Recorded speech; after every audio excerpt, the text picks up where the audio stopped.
Good afternoon, everyone. I'm meteorologist David Jones with a medium-range forecast through the weekend and into the beginning of next week.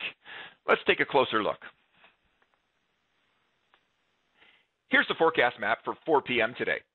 A strong system will continue to give heavy rain on the coast and heavy snow to parts of the interior tonight. As I launch the animation, you'll see that storm move into the interior. Each of the recent Pacific systems has boosted the freezing level and beat back the Arctic air. Some of this cold air is persisting in the north interior valleys. But on the weekend, the temperature will rise above freezing in many of those valleys that haven't seen Pacific air for quite a while. You can see the timing of the warming at Prince George here.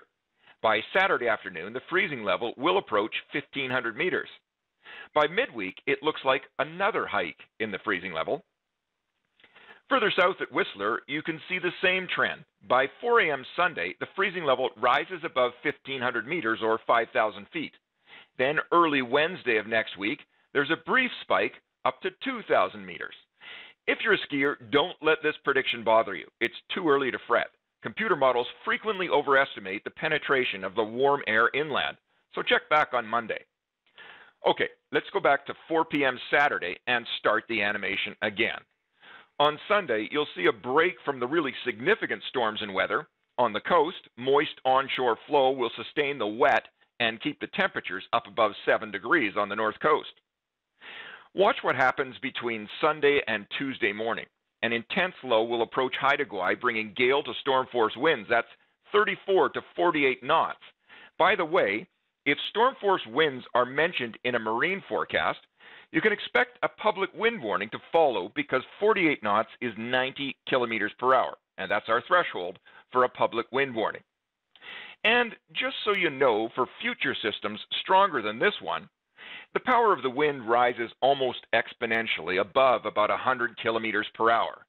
Building and tree damage increases by about 650% for every 25% increase in the wind speed above 110 kilometers per hour.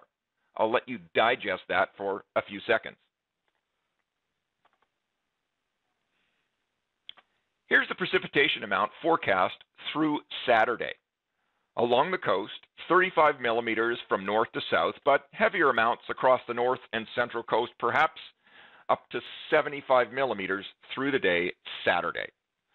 In the interior, still some snow in the far north and stretching down to the Columbias, just about 5 centimeters.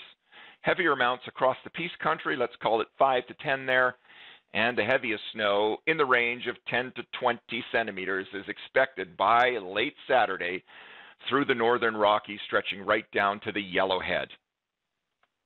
Here's the timeline. Tonight, rain and wind on the north coast, heavy snow across the northern Rockies.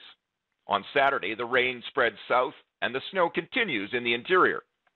On Sunday, we get a bit of a break in the weather, and then next week, from Monday through Wednesday, a deep low crosses the coast, bringing heavy precipitation and rising freezing levels. That's it for today's YouTube. Thanks for watching. Stay tuned and have a great weekend.